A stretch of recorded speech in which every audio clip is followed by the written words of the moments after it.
बे मैं मर जाऊं, ये खूबसूरत लग रही हो। अच्छा जी, वैसे आप भी ना बड़े क्यूट हैं।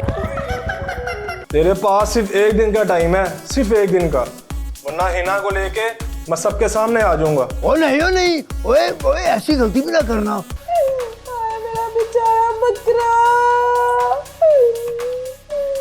बस कर दे आंटी, बस कर दे। अब तक तो वो लोगों के पेटों में भी चला गया होगा। और आप कौन है? हम जो कोई भी हैं, आप मुझे उनका एड्रेस बताएं। हाँ, भला मैं ऐसे ही एड्रेस दे दूं? ना मैं जानती आप हैं कौन। या अल्लाह पाक हमारे मुल्क को हमेशा कायम और दायम रखना और हर मुश्किल, हर दुश्मन से हमेशा हमेशा के लिए महफूज रखना और हमें तौफीक अता करना कि हम इस मुल्क को संभाल और संवार सकें। आमीन।